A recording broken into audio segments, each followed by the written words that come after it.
Bonjour Emmanuel. Bonjour Céline. Donc, je suis ravie que tu aies accepté de témoigner.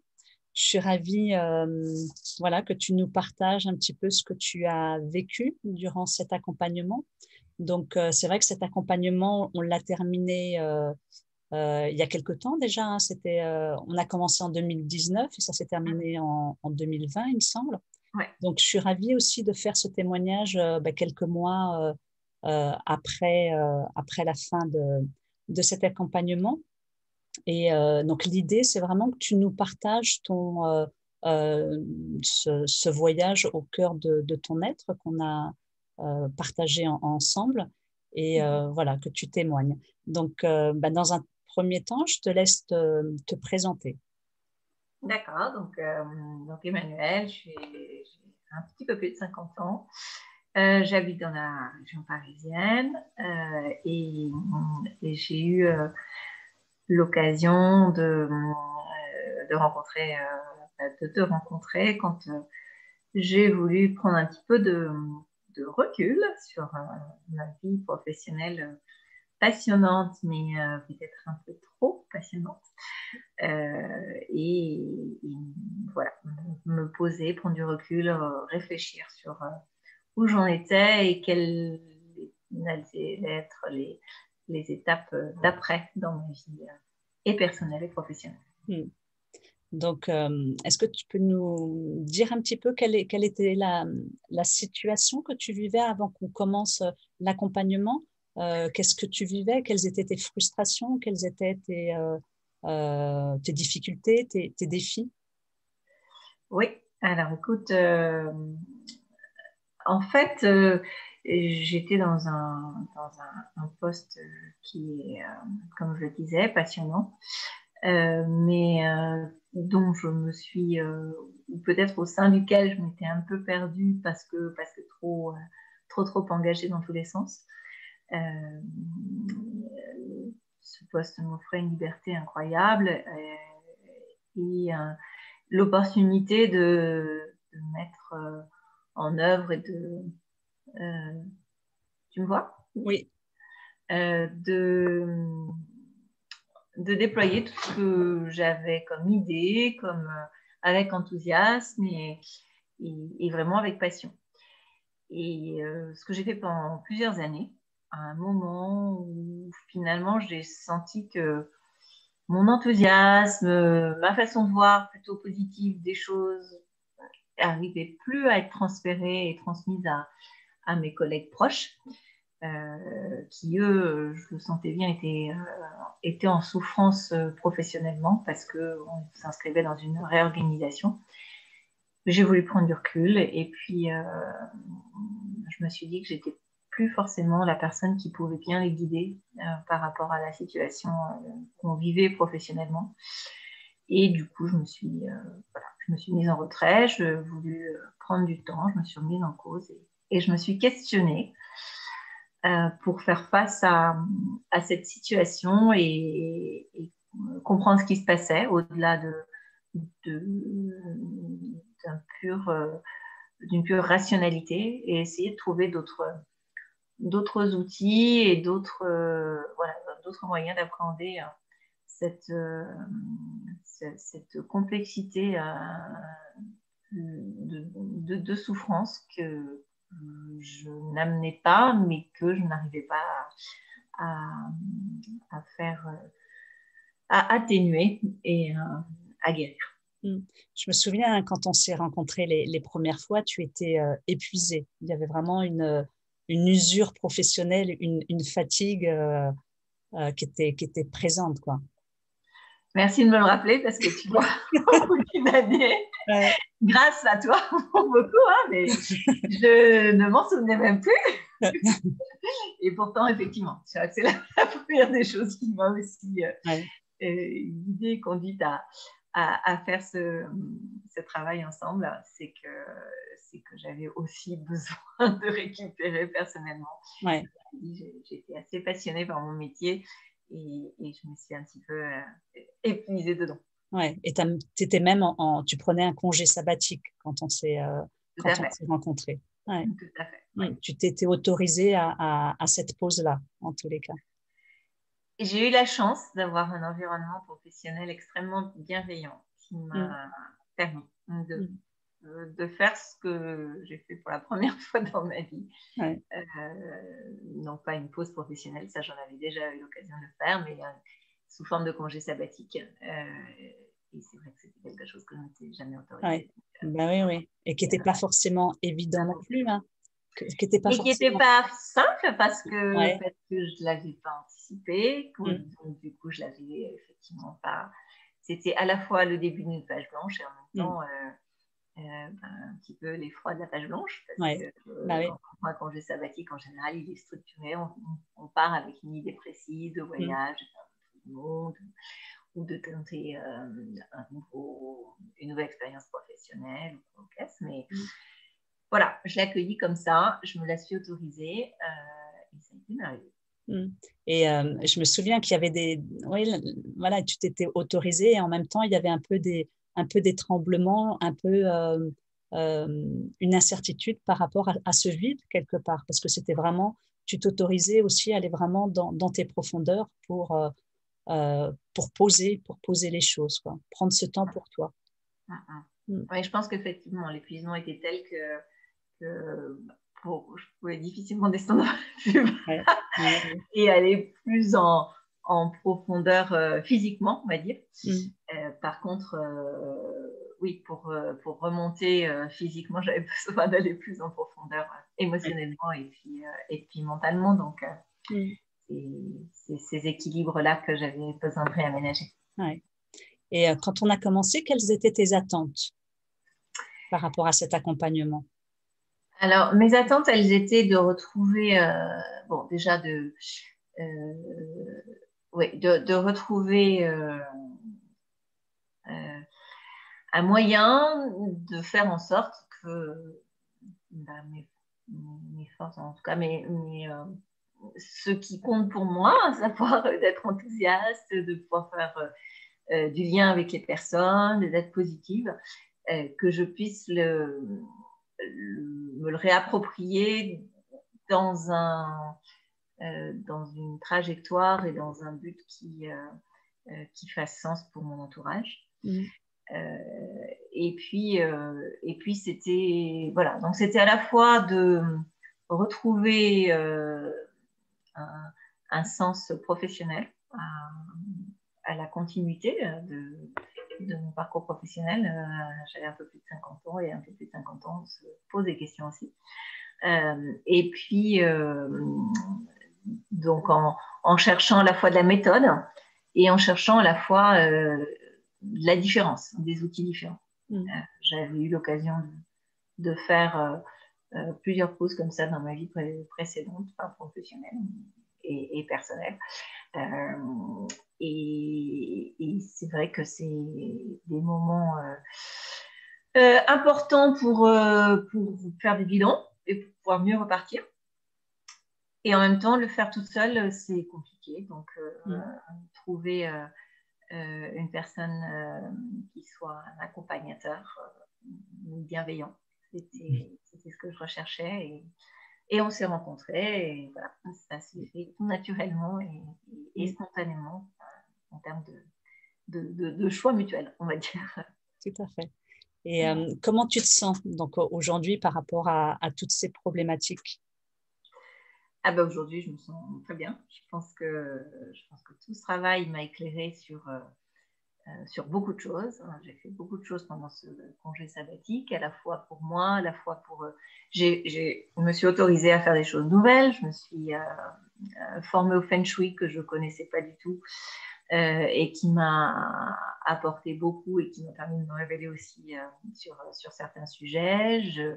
J'ai pris beaucoup de temps d'échange avec mes proches, que ce soit ma famille, que ce soit mes amis, que ce soit voilà, des gens que j'avais envie de découvrir. Je me suis aussi autorisée à aller vers des personnes qui m'avaient intéressée, mais desquelles je ne m'étais jamais rapprochée. Et puis, je j'ai trouvé un équilibre personnel-professionnel qui était vraiment perdu et avec un intérêt profond des deux côtés. Donc, je me sens plus sereine, je me sens plus enthousiaste, plus calme. Voilà, avec une joie intérieure qui est peut-être moins nerveuse, qui est peut-être plus au ralenti parfois, mais qui me semble plus profonde. Plus à l'écoute de tes besoins, plus à l'écoute de ce qui fait sens pour toi. Tu as fait des choix aussi, tu as fait des choix qui étaient juste pour toi. Tout à fait. Non, c'est vrai que en termes dans cette démarche, je me suis autorisée à ne pas fixer l'objectif tout de suite, hein, ou en tout cas, moi, je suis quelqu'un qui fonctionne beaucoup avec les résultats. Et là, en l'occurrence, j'ai pris le risque, hein, et ça engendre un petit peu sans être de la peur, des situations un peu fragilisantes et inhabituelles, hein, de se dire bon, on saute on fait le bond et on va voir où ça va atterrir sans anticiper prématurément où on va. Voilà, et grâce à tes outils très créatifs, très inhabituels, comme démarche, pas que dans un sens de raisonnement, mais aussi permettant une bonne écoute de soi-même. Petit à petit, on construit, et petit à petit, on fait un chemin et qui aboutit sur une belle clairière qui est équilibrante. Donc, voilà.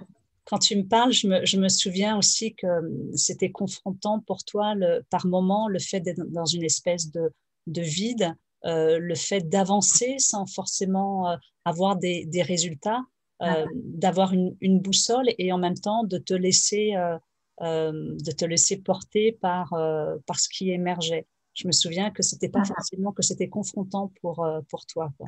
Ah oui, c'est clair que c'est pas du tout ma nature. Donc, ça m'a demandé pas mal de dépassement de ce côté-là. Parce que c'est pas, je pense qu'on est peut-être au niveau éducation, mais pas que, pas habitué, en tout cas moi je ne l'étais pas, à prendre autant soin de soi et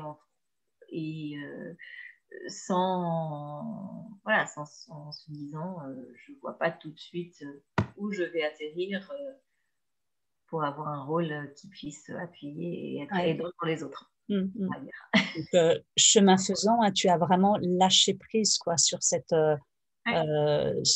peur peut-être, hein. C'était aussi le fait d'avoir des résultats, c'est quelque chose qui on se rattache à ça pour avoir quelque chose de concret. Donc tu as vraiment lâché prise et puis tu t'es laissé porter aussi par le processus. Et dans tout cet accompagnement, qu'est-ce qui t'a particulièrement interpellé? Qu'est-ce qui t'a plu?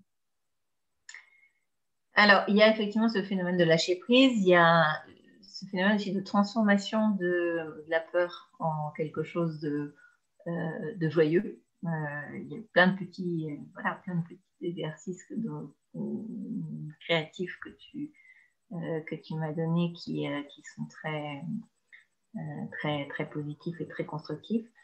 Il y a le fait de se retrouver régulièrement avec à la clé à chaque fois des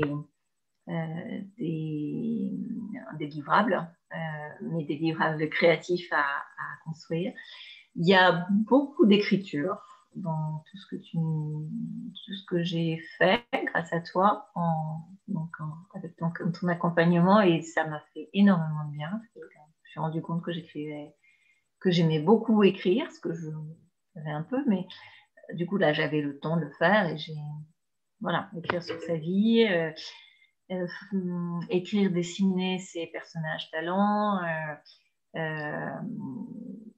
J'avais déjà beaucoup travaillé sur mon parcours plutôt uniquement professionnel, mais là, rallier les deux, rallier ce qu'on est et rallier ce qu'on fait, c'était riche. Et surtout, c'était la méthodologie très créative, très... Donc, moi, j'ai appris plein de choses avec toi. J'ai utilisé des outils dont je n'avais même pas l'idée. Et ça fait beaucoup de bien parce que ça permet aussi de se découvrir des talents qu'on n'a pas forcément, dont on n'a pas forcément conscience. Est-ce que tu peux parler un ou deux de ces outils dont tu parles pour les personnes, pour que ça soit peut-être plus...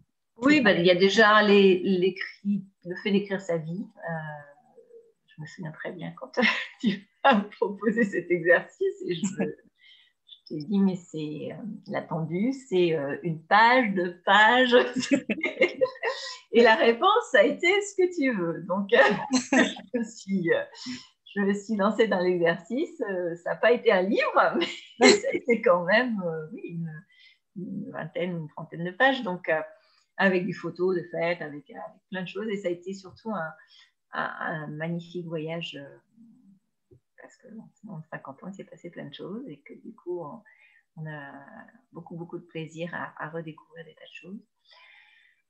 C'est la construction de ces personnages talents qui fonctionnent, qui nous montrent qu'on est un personnage composite, on le sait tous, mais en général, on se définit peut-être parfois comme un être bicéphale, et c'est beaucoup plus complexe que ça. On est plusieurs, voilà, avec des complémentarités, des confrontations parfois, et de réfléchir à qui on est vraiment sous cet angle-là, créatif, voilà, presque enfantin parfois, mais oui, en utilisant ses mains, en dessinant, en se lâchant complètement, et en finalement recréant qui on est sous une certaine forme de chorégraphie sur laquelle on peut revenir de temps en temps pour quelque raison que ce soit. Ça, c'est très précieux. C'est un chouette exercice. Voilà. Après, je pensais à tous ces petits, ces petits exercices c'est beaucoup d'exercices de centrage physique aussi que je connaissais mais que je n'avais plus l'occasion de pratiquer simplement. Donc, ça allait simplement se remettre dans une routine de pratique, ça fait du bien. Voilà, ce qui me vient spontanément. Ouais, je rebondis par rapport à ce que tu dis. Donc, l'histoire de vie, c'est vraiment quand on ne sait pas où on va. Il y a une sagesse, comme ça, je ne me souviens plus exactement de la citation, mais quand on ne sait pas où on va, c'est important de revisiter un petit peu son histoire pour se réapproprier cette histoire, donner du sens, voir un petit peu qu'est-ce qui s'est joué, quelles sont les expériences qu'on a vécues pour se les réapproprier et puis voir un petit peu par rapport à ces différents personnages talents, hein, ces facettes de nous-mêmes, qui est-ce qui était en scène à tel ou tel moment et comment, en revisitant ton histoire de vie, comment telle partie de toi s'est manifestée à certains moments de ta vie. Et aujourd'hui, par rapport à tes personnages talents, est-ce que tu peux nous en parler un petit peu? Est-ce que sur quel personnage tu t'appuies? Qu'est-ce que tu as pu découvrir sur toi? Disons que j'ai fait place j'ai fait émerger des personnages que je laissais moins vivre traditionnellement, qui étaient plus dans l'ombre. Est-ce que tu peux... Excuse-moi, je te coupe, mais est-ce que tu peux nous dire leur petit nom? Oui, alors, il y en a plusieurs, mais je n'aurais pas les divulguer, mais il y en a une qui est un peu la bâtisseuse, on va dire, celle qui va de l'avant et qui essaie de construire des choses avec des résultats à la clé. Et puis, Il y en a une qui apprécie beaucoup la justice et qui essaie d'être garante de ça dans son entourage. Il y en a une autre qui se met souvent en retrait, mais qui a besoin de se recentrer, qui a besoin parce que je suis originaire d'un bord de mer, donc qui a besoin de se reconnecter à la nature et notamment à la mer pour simplement se poser et se réintérioriser, se renourrir. Il y en a une autre qui a besoin, ce que je disais, d'écrire, de dessiner, d'être un peu plus manuel, sans faire en lâchant le mental. Mais elle apporte aussi d'autres choses. Et justement, quand ça résiste, quand la bâtisse n'arrive pas assez vite à construire son chantier, voilà, l'artiste il apporte un peu de sérénité pour prendre un peu plus de temps pour construire, pour avancer sur le chemin. Ce type d'exemple, par exemple.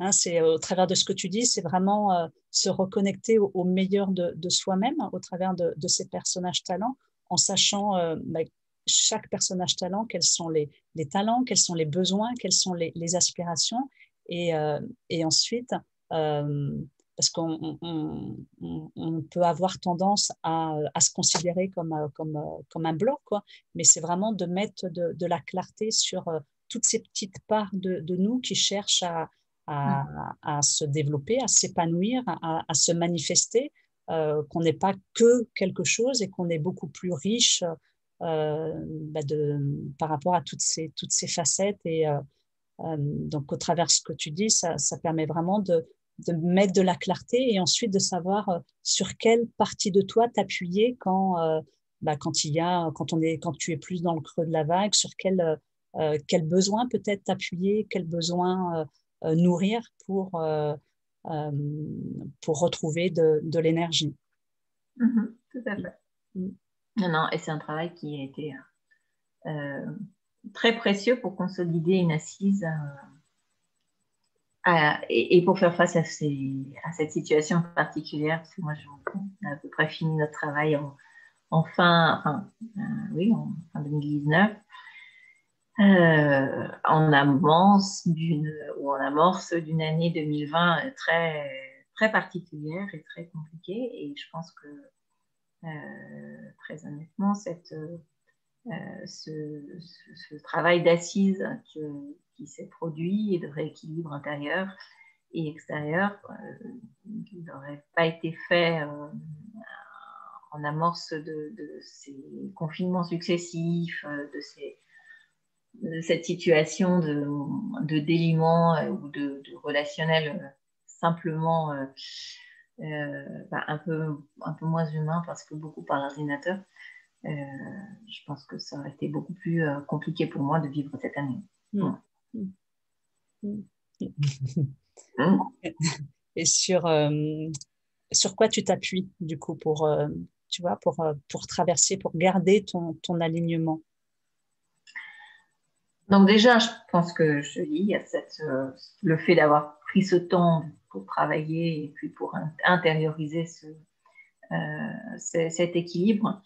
Et il y a aujourd'hui à chaque fois un petit rappel qui me renvoie sur ce voyage qui s'est opéré durant cette année avec toi et qui permet de prendre du recul face à la complexité des situations, face à des freins qui peuvent se présenter et qui me font porter un regard tout à fait différent et voilà,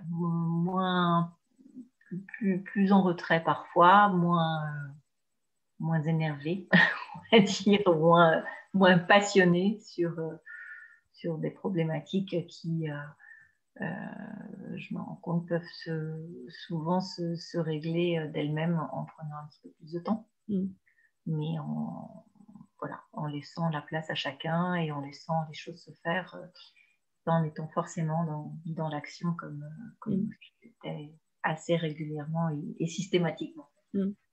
au travers de ce que tu dis, l'image qui me vient, c'est vraiment que tu étais un petit peu comme la fourmi, hein, le nez dans le guidon, et qu'aujourd'hui, tu as plus le regard de l'aigle, en cette capacité de prendre de la distance, de voir avec un autre regard et d'être plus à l'écoute de ce qui vit à l'intérieur de toi, en résonance avec l'extérieur, et donc dans une capacité aussi de t'adapter.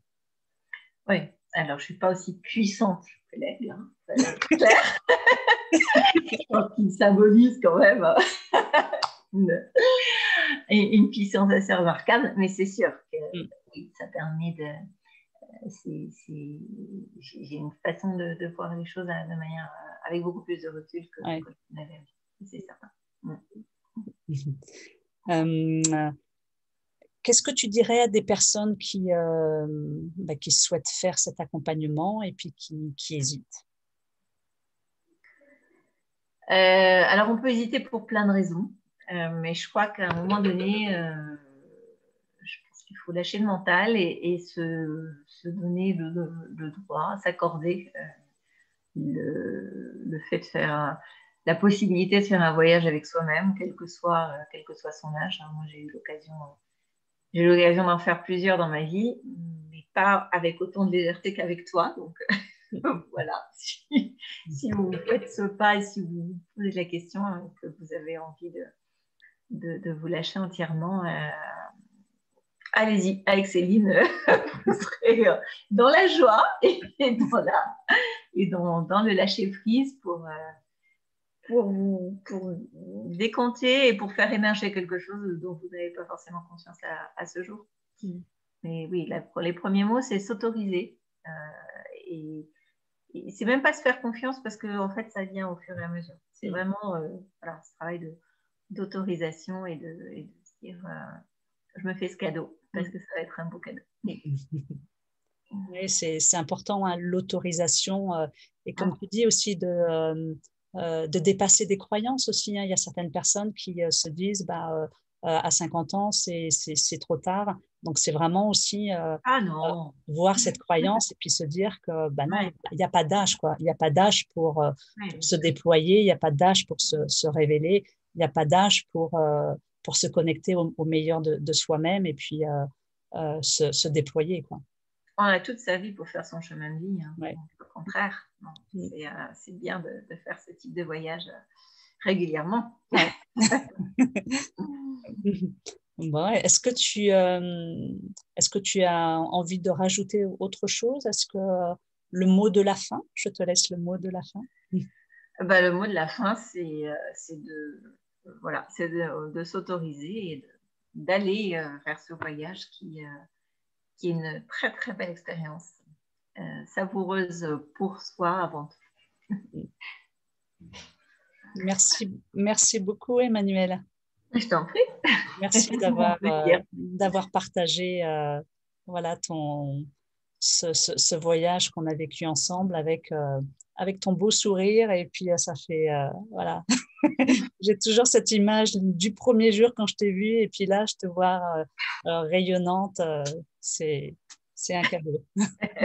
Mais c'est un beau miroir aussi, parce que c'est clair que ton sourire bienveillant est permanent et forcément force d'accompagnement dans ce beau voyage. Donc, merci à toi, Céline. Merci beaucoup, Emmanuelle. Et puis, on reste en lien de toute façon. Avec grand plaisir. À bientôt. À bientôt.